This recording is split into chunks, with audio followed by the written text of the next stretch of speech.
உனக்கு பிடிச்ச துறையை தேர்ந்தெடுத்துக்கோ, அதில் உன் திறமையை வளர்த்துக்கோ, கடுமையாக உழைச்சிக்கிட்டே இரு. வெற்றி ஆட்டோமேட்டிக்காக உன் பின்னாடி வரும். சேனலில் வர வீடியோஸ் உங்களுக்கு யூஸ்ஃபுல்லாக இருந்தால் யூஸ் பண்ணிக்கோங்க. உங்கள் ஃப்ரெண்ட்ஸ் அண்ட் ரிலேட்டிவ்ஸ்க்கு யூஸ்ஃபுல்லாக இருக்கும் அப்படின்னு நினச்சிங்கனாக்கா உங்களுக்கும் ஷேர் பண்ணுங்கள். இப்போ நீங்கள் +2 முடிச்சிருக்கலாம், இல்லைன்னா ஒரு டிப்ளமா முடிச்சுட்டு மெரைன் இன்ஜினியரிங் போகணும் அப்படின்னு நினைக்கிறவங்க வந்து அது சேர்கிறதுக்கு முன்னாடி வந்து அது மெரைன் இன்ஜினியரிங் அப்படின்னா என்ன, அதோடைய ஸ்கோப் எப்படி இருக்குது, அது எலிஜிபிலிட்டி என்ன, அட்வான்டேஜஸ் டிஸ்அட்வான்டேஜஸ்ஸு, எந்த காலேஜில் போய் படிக்கலாம், எப்படி வந்து இதில் எந்த என்ட்ரன்ஸ் எக்ஸாம் எழுதி ஜாயின் பண்ணலாம் அப்படின்னு இந்த வீடியோவில் பார்த்து நம்ம தெரிஞ்சுக்கலாம். இதோடைய சேலரி என்ன இருக்குது அப்படின்னு பார்த்து நம்ம இந்த வீடியோவில் தெரிஞ்சுக்கலாம். ஃபஸ்ட்டு வந்து நீங்கள் இந்த ஸ்கோப் அப்படின்னு எடுத்துக்கிட்டிங்கனாக்கா, இப்போ மெரைன் இன்ஜினியரிங் வந்து எந்த ஃபீல்டுனாக்கா ஒரு குளோபல் லெவலில் வந்து ஒரு குட்ஸை வந்து டிரான்ஸ்போர்ட் பண்ணுறதுக்கு ரொம்ப வந்து ஒரு மோஸ்ட் எஃபிஷியண்ட்டாகவும் அண்ட் அதே சமயத்தில் ஒரு காஸ்ட் எஃபெக்டிவாகவும் உள்ள ஒரு டிரான்ஸ்போர்ட்டுனாக்கா அது ஒரு வாட்டர் டிரான்ஸ்போர்ட்டு தான்.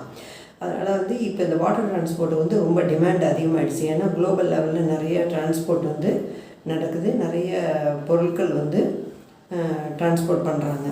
ஸோ இது வந்து எப்போவுமே அழியாத ஒரு டிமாண்ட் உள்ள ஒரு ஃபீல்டாக தான் இருக்கும். நாளுக்கு நாள் வந்து இதோடைய க்ரோத் அண்ட் டெவலப்மெண்ட் வந்து இன்க்ரீஸ் ஆகிட்டு தான் இருக்கும். அப்போ அதுக்கு தகுந்த மாதிரி இந்த மெரைன் இன்ஜினியரிங்கோட படித்தவங்களும் டிமாண்ட் வந்து இருக்க வாய்ப்பு இருக்குது. ஜாப்ஸ் எல்லாம் இது நேச்சர் இருக்கும் அப்படின்னு சொன்னாக்கா, இப்போ இதை அரௌண்ட் வாட்டரில் யூஸ் பண்ணக்கூடிய வெசல்ஸு அதை வந்து டிசைன் பண்ணுறது, கன்ஸ்ட்ரக்ஷனு, இல்லைன்னா அந்த வெசல்ஸை வந்து எப்படி மெயின்டைன் பண்ணுறது, இப்படி வந்து இதோடைய படித்து நீங்கள் இந்த ஸ்கில்ஸை வந்து டெவலப் பண்ணுவீங்க.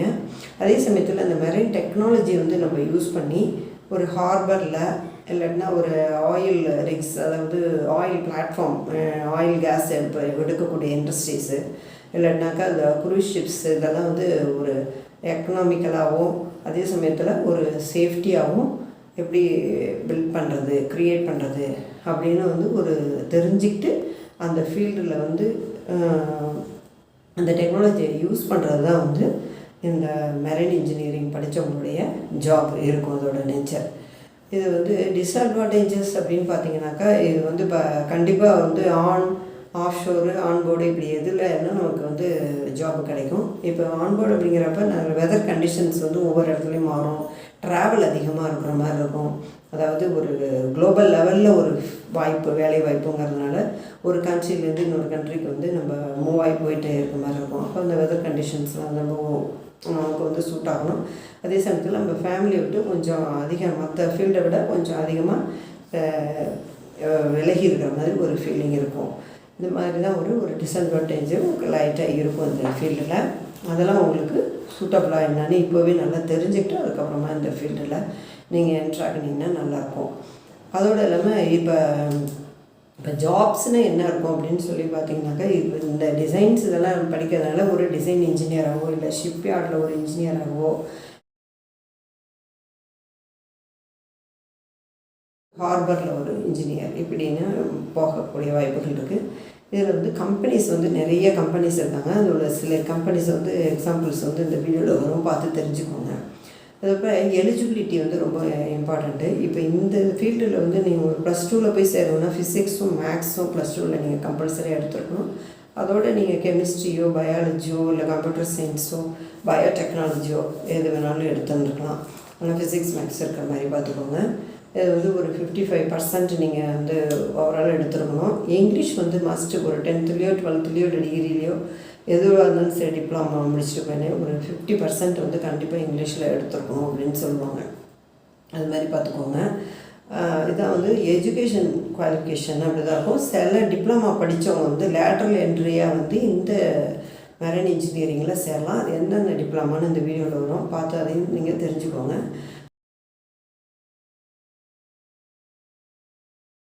ஃபிசிக்கல் இஷ்யூஸ் வந்து எதுவும் இல்லாமல் பார்த்துக்கணும்.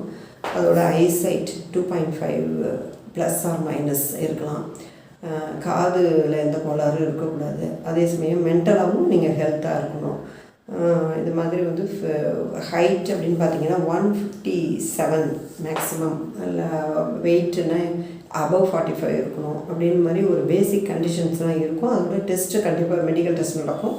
அதில் நீங்கள் பாஸ் பண்ணிட்டீங்கன்னாக்கா இதில் வந்து நீங்கள் சேரக்கூடிய வாய்ப்புகள் இருக்குது.